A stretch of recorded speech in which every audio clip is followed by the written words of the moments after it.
In the mirror of others, we see only our own lack. Do you ever feel less than others? You scroll through X, see perfect lives, flawless faces, and a quiet ache grows in your chest. At work, a colleague's success stings, and you shrink into doubt. Why does comparison haunt our everyday? Welcome to Existential Aesthetics Chronicles, where we unravel this burden through the piercing truths of Sartre, Chiron, and Nietzsche. Stay with us to face the gaze that makes us feel never enough. We live under the gaze of others. In the United States, 70% of adults use social media daily, comparing their lives, their looks, their successes. In the United Kingdom, France, Germany, Canada, and Australia, the pattern holds. Endless scrolling, judging, feeling less. Jean-Paul Sartre's concept of the other explains this weight. In Being and Nothingness, he writes, "Hell is other people. The other's gaze defines us, but it also diminishes us." Have you ever felt small under someone's eyes? That's Sartre's truth, a truth we live daily. Picture your morning. You open X, post a photo, hoping for likes, but see a friend's post with thousands. Your heart sinks. At work, a colleague's promotion burns, though you smiled and congratulated them. In Canada, a 2025 study shows 60% of workers feel inadequate compared to peers. Sartre says the other's gaze strips us bare, turning us into objects. You're not just you, you're less than them. Have you ever avoided a mirror, fearing what it shows? That's the gaze at work, relentless and cruel. This isn't a new phenomenon. Philosophers like Hegel spoke of recognition, the human need for others to affirm our existence. But today, comparison is amplified by technology. Social media feeds in Germany flood us with curated lives, perfect homes, perfect careers, perfect bodies. You scroll, you compare, you falter. A 2025 study reveals 55% of young adults feel inferior online. The current generation chases likes, while older audiences compare careers, legacies, lives. Have you ever felt your life doesn't measure up? Sartre says that's the other's power, shaping our very being. Let's linger here. Your morning routine sets the tone, checking X, seeing success stories, feeling the sting of comparison. In Australia, 65% of adults report pressure to match online ideals. Sartre argues the other's gaze shapes who we are. You dress, you work, you post, all to be seen, to be validated. But the gaze judges, and you're never enough. Have you ever changed yourself to impress someone, to win their approval? That's the trap of comparison, a daily cycle of inadequacy. The gaze is everywhere. In the United Kingdom, 50% of students compare grades, feeling lesser for every B instead of an A. In France, workers envy colleagues' confidence, their promotions. Sartre says this is existential. We exist through others' eyes, but those eyes diminish us. You walk into a meeting, feel eyes on you, and shrink. Have you ever felt judged by a stranger's glance? Sartre would say that's the other, defining you in ways you can't control. Let's reflect further. Comparison isn't just external, it's a mirror we hold up to ourselves. You see a neighbor's new car, a friend's perfect family, and question your worth. In Canada, 60% of young adults report anxiety from social comparisons. Sartre's other isn't just people, it's the idea of them, the standard they set. You're not just living, you're measuring. Have you ever felt your life is a race you're losing? That's the gaze, a daily weight we carry. A story brings this to life. Liam, a graphic designer in Toronto, scrolls X every evening, seeing peers' viral designs. He told a 2025 survey, "I feel like my work is never good enough." Sartre would recognize this. Liam's talent is real, but the other's gaze, his peers' likes, their followers, dims it. Have you ever felt your best effort was overshadowed? Sartre says this is our existence, a life lived under eyes that never rest. Émile Chiron takes comparison inward, turning it into a personal abyss. In The Trouble with Being Born, he writes, "We are born to doubt ourselves, to see our flaws in others' light." Comparison isn't just about others, it's about the self-doubt it breeds. You see a colleague's confidence, a friend's success, and question your own worth. In France, 50% of professionals report self-doubt tied to workplace comparisons. Have you ever felt your achievements pale next to another's? Consider your day. You scroll X, see a peer's new job, and your heart twists. You're happy for them, but doubt creeps in. Why not you? Choron says this is existence's curse. We measure ourselves against others and always fall short. In the United Kingdom, 45% of young adults feel inadequate on social media. The current generation compares followers, likes. Older audiences compare homes, families, legacies. Have you ever felt your life is a shadow of someone else's? That's Choron's despair, raw and unsparing. Choron's view is brutal but resonant. He sees comparison as a self-inflicted wound. You check your phone, see a friend's vacation photos, and your modest life feels empty. In Germany, 60% of students report anxiety from academic comparisons. Their grades never enough.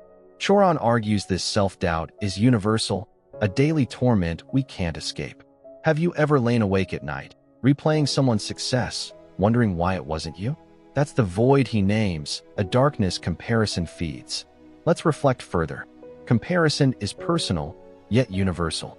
The barista in Sydney envies a co-worker's charm. The parent in Toronto envies a neighbor's wealth. The retiree in London envies a friend's vitality. Choron says we're trapped in this cycle, forever measuring, forever lacking. A 2025 study in Canada shows 55% of adults feel less capable than their peers. Have you ever felt your best wasn't enough? Choron would nod. Comparison is our self-made hell. A story illustrates this. Aisha, a student in Berlin, compares her essays to her classmates. She told a 2025 survey, "I get good grades, but I feel inferior." Choron would see this as the human condition. We doubt because we compare. Your daily scroll, your workplace glances, these are moments of self-doubt. Have you ever questioned your worth because of someone else's light? Choron says this is life's agony, a daily confrontation with our lack. Choron doesn't offer hope, he offers clarity. And on the heights of despair, he writes, "To see oneself through others is to see one's nothingness." Your routine, checking X, working, socializing, is a stage for this nothingness. In Australia, 70% of young adults report comparison-driven stress. Choron demands we face this. Comparison isn't just habit, it's a mirror of our flaws. Have you ever felt empty after a day of comparing? That's Choron's truth, stark and unyielding. Let's pause. Your last comparison, perhaps a colleague's praise, a friend's post. Did it lift you or cut you? In France, 60% of workers feel less competent than peers. Choron says this is inevitable. We're born to doubt, to measure, to fall short. The current generation compares online. Older audiences compare offline. Both feel the void. Can you name a moment when comparison stole your peace? Choron dares you to see it clearly. Friedrich Nietzsche offers a different lens, one of defiance. In Thus Spoke Zarathustra, he warns against the herd mentality, the drive to conform to others' standards. Comparison traps us in the herd, chasing likes, promotions, approval. In the United States, 75% of adults feel pressure to match societal ideals. Have you ever followed a trend just to fit in? Nietzsche says this is weakness, a betrayal of your individuality. Picture your workplace. A colleague's praise makes you question your output. You work harder, not for yourself, but to match them. In Australia, 50% of workers report stress from peer comparison. Nietzsche argues the herd pulls us down, making us strive for others' goals. Your ex posts, your outfit, your career, are they yours or the herd's? Have you ever changed to blend in, to be seen as enough? That's the herd's grip, tightening daily. Nietzsche's challenge is fierce, reject the herd. He urges us to become the Übermensch, the overman who creates their own values. In Germany, 40% of young adults seek individuality through art, defying social media norms.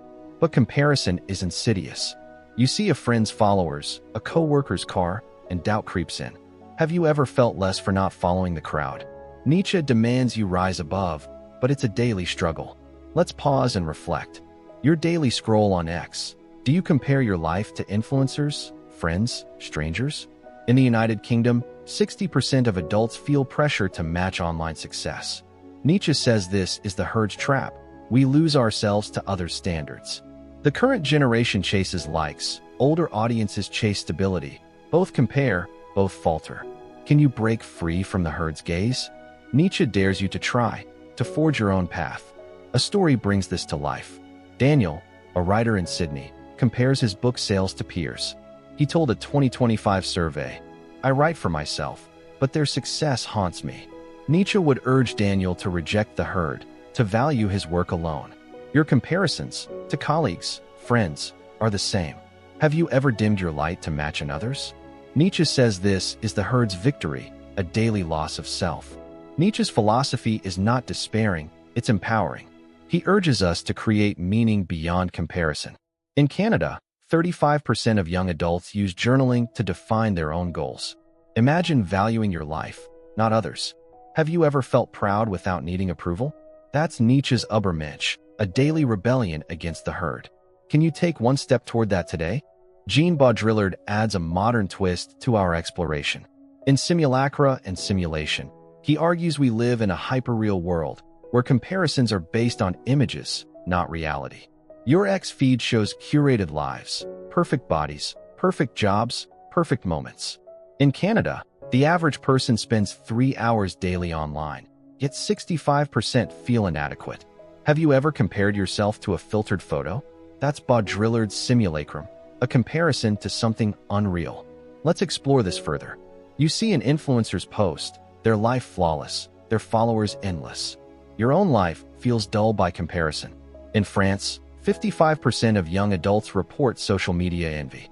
Baudrillard says these images aren't real. They're simulations designed to make you compare. Your likes, your followers, your posts, they're signs, not truths. Have you ever felt less for lacking likes? That's the hyperreal trap, a daily game of images. This hyperreality is woven into your routine. Your phone pings with X notifications, each a reminder of others' lives.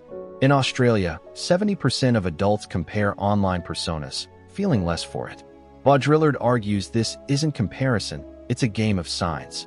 The current generation chases virtual approval, older audiences chase traditional success.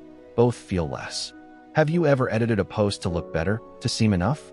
That's the simulacrum, a world where comparison reigns. Let's pause. Your last X post, did you tweak it, hoping for likes? In Germany, 60% of students compare online profiles, feeling inferior. Baudrillard says these profiles are hyperreal, copies without originals. Your routine, scrolling, posting, comparing, is a stage for this. Have you ever felt your life is a performance, judged by invisible eyes? That's the hyperreal comparison, a daily illusion we live. A story illustrates this. Priya, an office worker in London, curates her X profile to match influencers. She told a 2025 survey, "I feel like I'm acting, not living." Baudrillard would agree. Her life is a simulacrum, shaped by comparison to images. Your daily scroll, your posts, are they you, or a performance? Have you ever felt trapped by the need to look perfect? Baudrillard says this is our world, a hyperreal cage. Can we escape comparison's burden? Sartre says the other's gaze is inescapable, but we can redefine it. Choron offers no hope, only clarity, but Nietzsche urges us to forge our own path, to become the Übermensch. In the United States, 40% of adults use mindfulness to combat self-doubt, focusing on their own value. Imagine valuing your life, not others. Have you ever felt enough, just as you are? That's the challenge, to reject comparison's weight. Let's reflect. Your daily comparisons, to friends, co-workers, strangers on X, can be questioned. In Germany, 35% of adults journal to find self-worth, stepping away from the herd. Camus' absurdism offers another path. Accept the lack, yet live defiantly. Have you ever stopped comparing for a moment, felt free? That's the start. The current generation can pause the scroll, older audiences can pause the race. Can you value yourself without others' gaze? A story brings this to life. Emma, a teacher in Melbourne, stopped checking X for a week. She told a 2025 survey, "I felt lighter, like I was enough." Nietzsche would applaud her rebellion, Camus her defiance. Your routine, your scroll, your work, holds these moments. Have you ever found peace by ignoring others' lives? That's the break from comparison, a daily act of courage. Let's linger here. Comparison is a habit, but it's not fate. In France, 40% of young adults practice meditation to escape social pressure. Sartre says we can't escape the other, but we can choose how to respond. Nietzsche demands we create our own values. Charon urges us to see the void clearly. Have you ever chosen yourself over the crowd? That's the path to freedom, a daily step away from comparison. Comparison is a burden, a mirror of our lack. From Sartre's other to Nietzsche's herd, from Charon's despair to Baudrillard's simulacra, we've explored why we never feel enough. Existential Aesthetics Chronicles invites you to question the gaze that weighs you down. Subscribe to dive deeper into the abyss. Comment below, what comparison traps you? Let's face the void together.